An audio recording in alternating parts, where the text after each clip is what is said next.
बच्चों, आपका YouTube channel पे स्वागत है मेरे। आज हम एक नया चैप्टर स्टार्ट करेंगे। चैप्टर नंबर 4, केमिकल काइनेटिक्स, रासायनिक बल गतिकी। रासायनिक बल गतिकी क्या चीज़ होती है, पहले हम इसका मतलब समझते हैं। क्योंकि अब केमिस्ट्री है तो रिएक्शन तो होना, इसमें बात करेंगे रिएक्शंस के बारे में। तो रासायनिक बल गति का बेसिक मीन क्या है, जैसे हमने पढ़ा हुआ है 11th क्लास में ऊष्मा गतिकी, याद होगा आपको, हमने ऊष्मा गतिकी पढ़ा था। ऊष्मा गतिकी हमें ये तो बताती है कि रिएक्शन होगी या नहीं होगी। हमने एक इक्वेशन पढ़ी हुई है, डेल्टा जी बराबर delta H minus T delta S.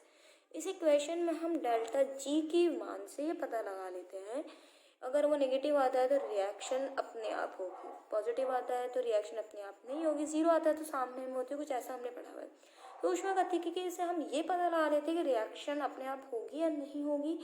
लेकिन रासायनिक बल गतिकी हमें ये बताती है कि वो जो रिएक्शन है वो किस स्पीड से होगी, किस वेग से होगी, कितने समय में वो अभिक्रिया होगी।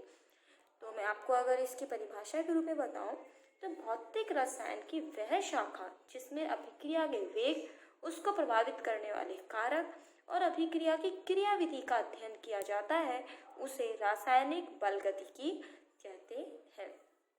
तीनों चीजें फिर से बोलती हूँ कि रसायन विज्ञान की वह शाखा जिसके अंदर हम अभिक्रिया के वेग, इसकी जानकारी प्राप्त करते हैं, अभिक्रिया के वेग को प्रभावित करने वाले कारक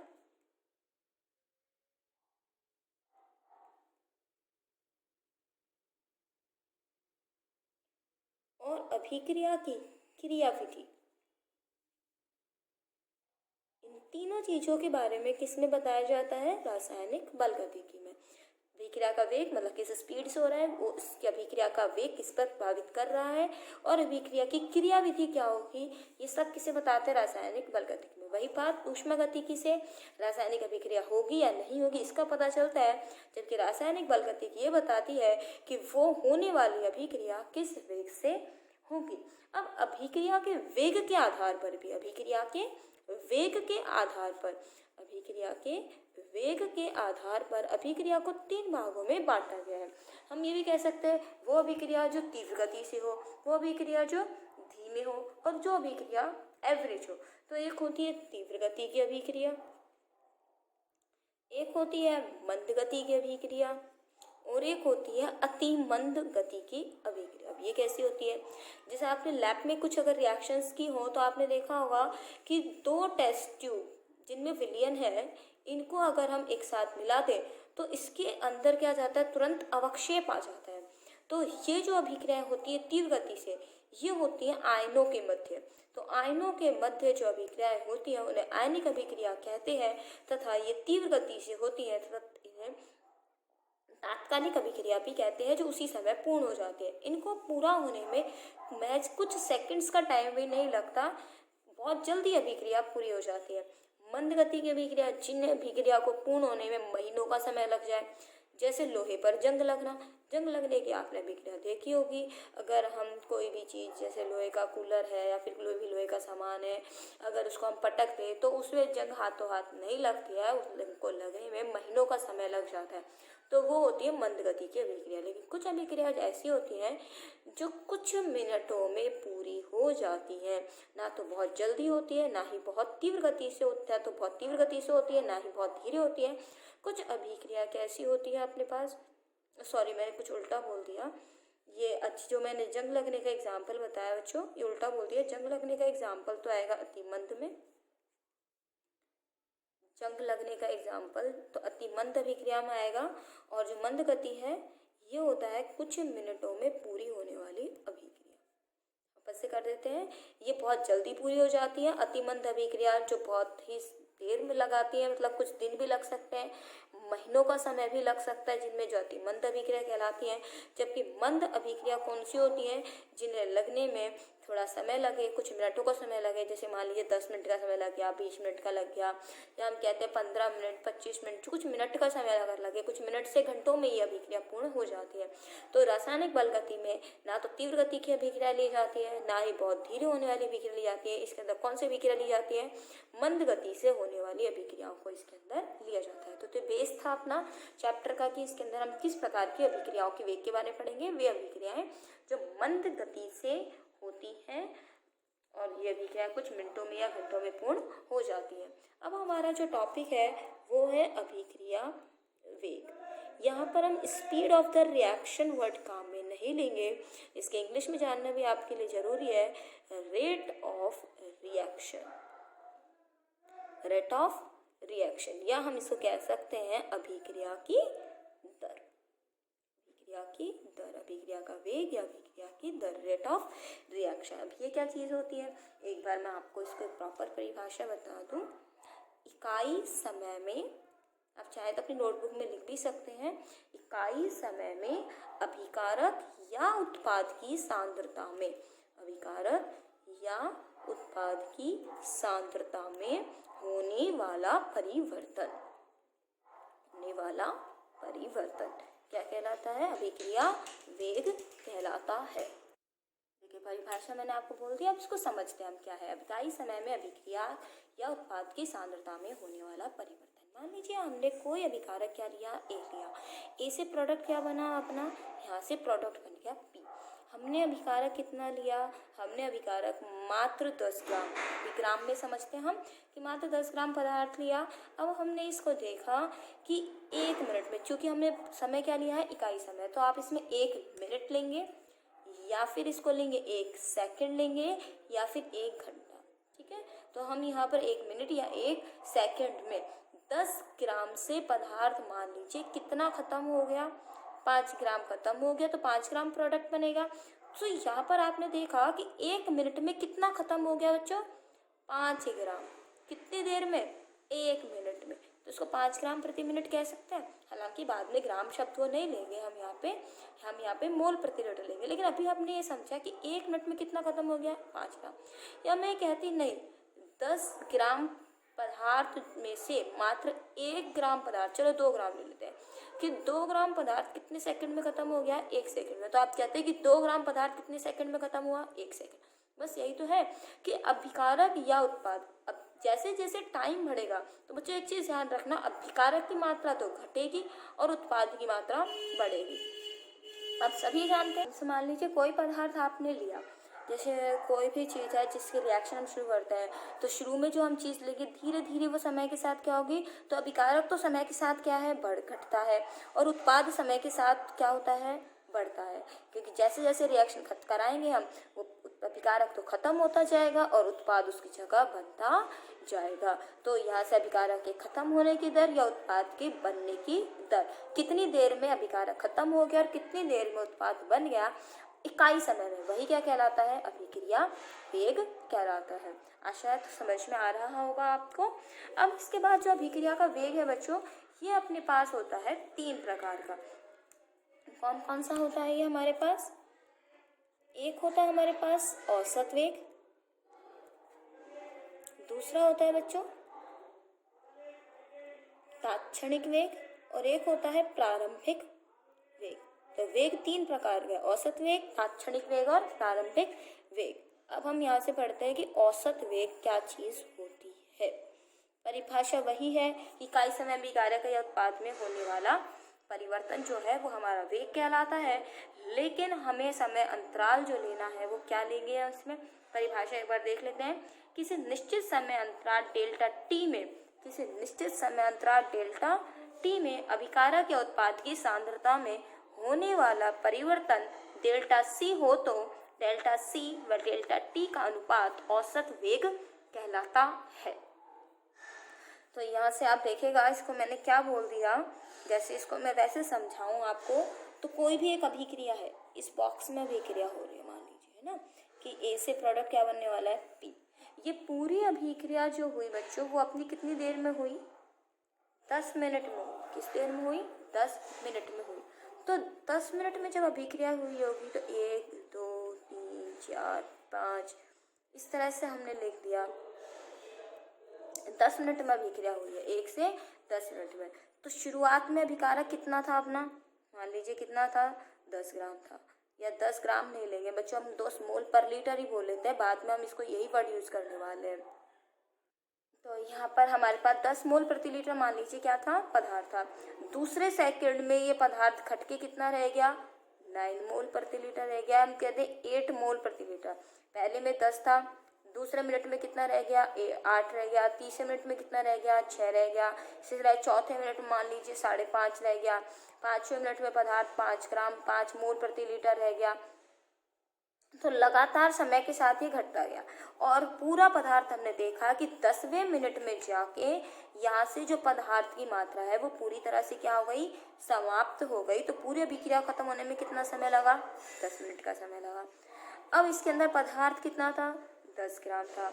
तो पदार्थ, या हम 10 मोल प्रति लीटर कह दें कि पदार्थ कितना था, 10 मोल प्रति लीटर था। समय कितना था, 10 मिनट था। तो हमारे पास आ गया समय अंतराल 10 मिनट, और पदार्थ की सांद्रता कितनी हुई, 10 ग्राम। तो ये जो है शुरुआत में पदार्थ और लास्ट में पदार्थ, इसका जो अपने पास अनुपात होता है वही क्या कहलाता है, औसत वेग कहलाता है। वापस समझिएगा, मैं फिर से समझाने का आपको एक बार और देखते हैं। इसके अंदर मैं परिभाषा लिख देती हूँ, किसी निश्चित समय अंतराल में। देखिए यहाँ से आपके सामने परिभाषा है, कोई निश्चित समय अंतराल डेल्टा टी मतलब टोटल समय जो अपने पास है वो, और उत्पाद की सांद्रता में परिवर्तन डेल्टा सी। सी का मतलब होता है कंसंट्रेशन, कंसंट्रेशन मतलब सांद्रता हो, तो डेल्टा सी और डेल्टा टी का अनुपात औसत वेग कहलाता है। जो अपना रेट ऑफ रिएक्शन है, औसत वेग, उसको किससे रिप्रेजेंट करेंगे हम, आर से। औसत मतलब एवरेज, बराबर किसका अनुपात, सांद्रता और इसका समय का। तो ये हो गया सांद्रता और ये हो गया अपना समय, इसका अनुपात। मैंने एक प्लस भी लगाया और माइनस भी। अब इसका मतलब क्या है, दोनों का मतलब समझेंगे हम यहाँ पर। देखिए यहाँ से ग्राफ से समझेंगे हम। यहाँ पर 2 ग्राफ हम बना रहे हैं, एक ये ग्राफ बना दिया और एक ये ग्राफ बना दिया। ये हमारे पास सांद्रता है और ये क्या है हमारे पास, समय। यहाँ सांद्रता और ये समय, दोनों ग्राफों का मतलब क्या है। मान लीजिए यहाँ पे हमारे पास सांद्रता क्या थी, मैक्सिमम थी।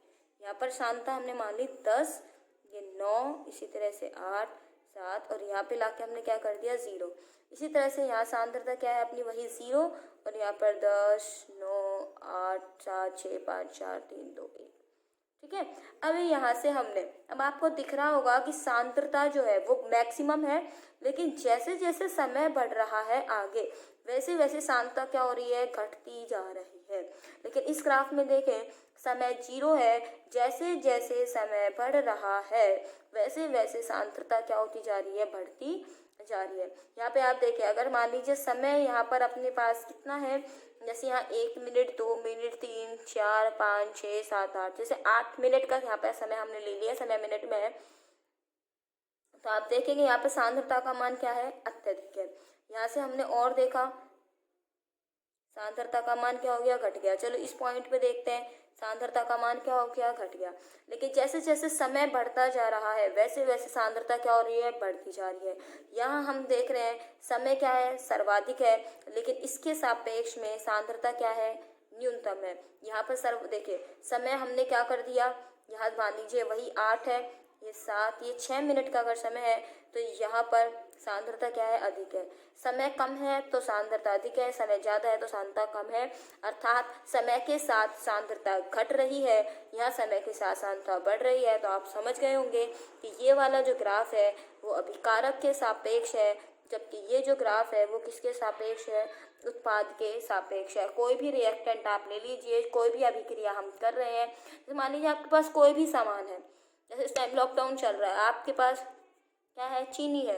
आपने क्या करा, चाय बना दी सी, तो आपके पास मान लीजिए 10 ग्राम चीनी थी, आपने 10 ग्राम में से 5 ग्राम चीनी चाय में डाल दी, तो 5 ग्राम चीनी खत्म हो गई, खत्म हो गई ना। तो क्रिया कारक था। तो यहाँ पर हम बात करें तो जैसे जैसे चीज़ खत्म होती जाएगी, जैसे जैसे चाय बनती जाएगी, चीनी क्या होती जाएगी, खत्म होती जाएगी, और फिर और लानी पड़ेगी।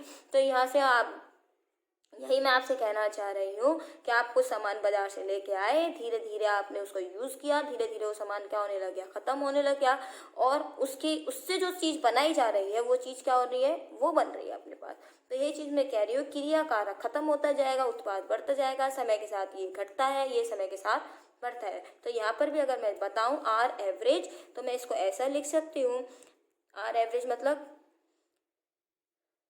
अभिकारक की दर या अभिकारक का वेग, रेट मतलब वेग, एवी मतलब औसत, एवी मतलब औसत, आर मतलब वेग। तो औसत वेग अगर मैं क्रियाकारक के सापेक्ष लिखूं तो इसका मतलब यहाँ हम क्या लगाएंगे, minus delta C upon delta T, ये तो क्रियाकारक के लिए हो गया। और अगर मैं उत्पाद के लिए बनाऊं तो R average plus delta C upon delta T, ये किसके लिए हो गया, उत्पाद के लिए हो गया। लेकिन दोनों को एक साथ लिखो तो क्या लिख सकते हो, plus minus delta C upon delta T. तो समझ आ क्या होगा, प्लस यहाँ पर उत्पाद के लिए लिखा है और माइनस यहाँ पर क्रियाकारक के लिए लिखा है। अलग अलग लिखे तो ऐसा लिख सकते हैं, एक साथ लिखे तो इस तरह से लिख सकते हैं। अब ये delta C upon delta T की जो बात हो रही है, इसको भी मैं थोड़ा और एक्सप्लेन करना चाहूँगी, समझिएगा। तो बच्चों यहाँ से आप समझिएगा, ये मैंने क्रियाकारक का आपको ग्राफ बनाया, क्रियाकारक के सापेक्ष।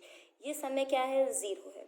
यहाँ से मैंने समय लिख दिया 1 2 3 4 5 और ये लिख दिया 6।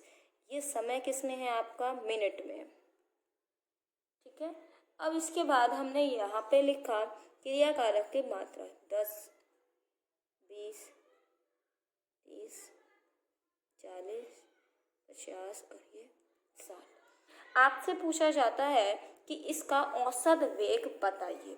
इस पूरी अभिक्रिया में जहाँ पर ये तो सांद्रता है और इससे आपसे पूछ लिया जाता है कि इसका औसत वेग बताइए, तो यहाँ पर आप इसको कैसे फॉलो करेंगे। चूंकि ये अभिक्रिया में सांद्रता किसके लिए दिया गया, अभिकारक के लिए, तो मैंने क्या लगा दिया, माइनस।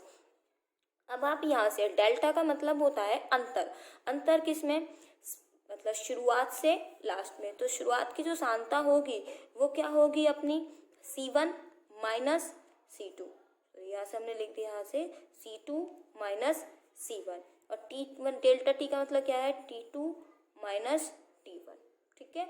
ये अपना C2 minus C1 upon T2 minus T1 अंतराल ही तो होता है। देखिए यहाँ से समझिएगा, C2 का मतलब क्या है, अंतिम सांद्रता, C1 का मतलब है प्रारंभिक सांद्रता, इतना आप समझ गए।